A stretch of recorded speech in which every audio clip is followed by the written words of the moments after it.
Hello! He's Hilary Wendy Howe. She's Susan Ellicott. This is the crew. And welcome to a brand new series of this week's This Show.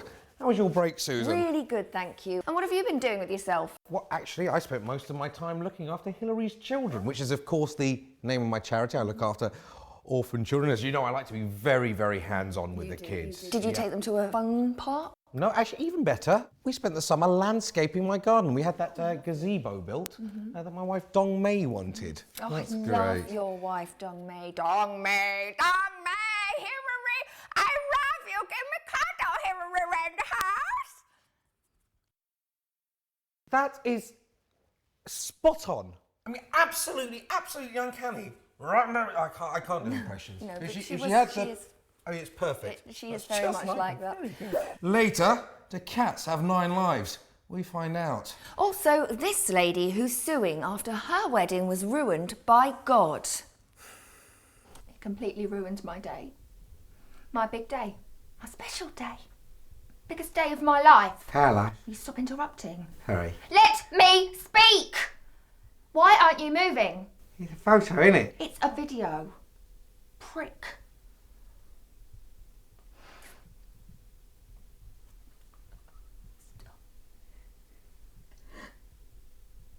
You taking it? Video.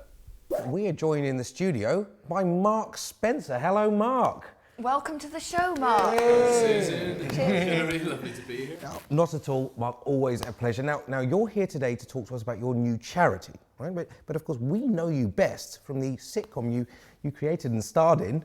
Oops, It's Up in the Attic, which of course Susan and I love, don't we, Susan? We do, we love the show. We watch it every week, actually. We love the grandma. Who wants my chipati? She's always falling over us and shit. I loved the episode where she fell down the stairs and got to the bottom and still said, yeah. who wants my chipatis? My chipati. It just seems so real. I mean, the uncle, Sanjay. Uncle Sanjay. Yeah, yeah. What does he say? What's his catchphrase? Why couldn't you be a doctor? I mean, brilliant. That's so well written. Because I've actually heard that Indian men would quite like their children to be doctors. Actually, thinking about it, I know an Indian person who is a doctor.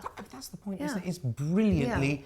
I mean, do you take inspiration from your family? Because I can picture your family now. Sitting around, eating chapatis, Yep. trying to achieve academically. What was it like that, Mark? You do wonder, don't you? Jermaine Greer said she thought it was racist, but I mean, you probably saw all of this growing up in Southall or Leicester. I was born in Ireland. Or Bradford. I mean, it's silly, isn't it? Because I just don't see the characters as racist. Like, it wouldn't be racist if a white grandma baked some scones, would yep, it? yep. Or Eccles cakes. Eccles cakes, yep. Battenberg.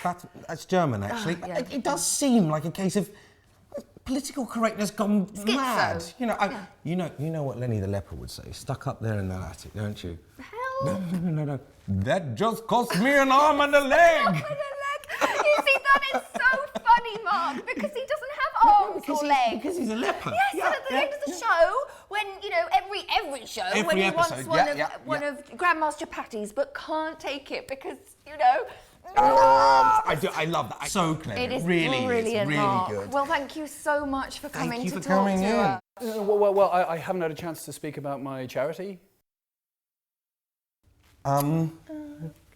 Show business. What a glamorous industry. There have always been certainties in life.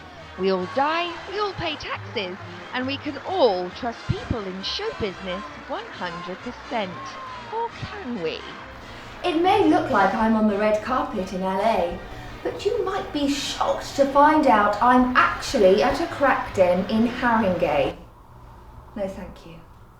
This is green screen, and for years TV and film people have been using it to fool you.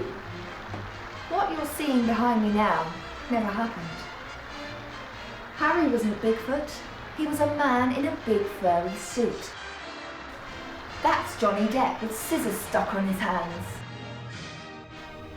I'm not really flying. And he's dead.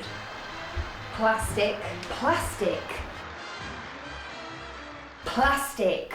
But first, if your pipes are leaking and your kitchen floor's flooded, what would you do, Susan? Call a doctor? That's right, you'd call a plumber. That's right. And that's exactly what Beryl Lansdowne did. Or so she thought. She did. When I first telephoned the plumber, he was very rude. One of those foreigners, you know the sort. Speaking their gobbledygook, trying to steal your money, giving you AIDS. Hello? Hello? Cowboy plumber here. What do you want? You want me to come fix your pipe? What did you say? Fix your pipe. Gobbledygook. Fix your pipe real good. Gobbledygook. Bye. But nothing could have prepared Beryl for what would happen when this cowboy turned up.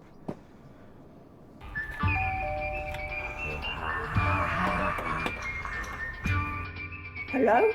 A cute little cat. Oh no! At one point, I walked into the kitchen only to find he'd hanged a dolphin. He hung a dolphin? Yes, I can still hear the cries.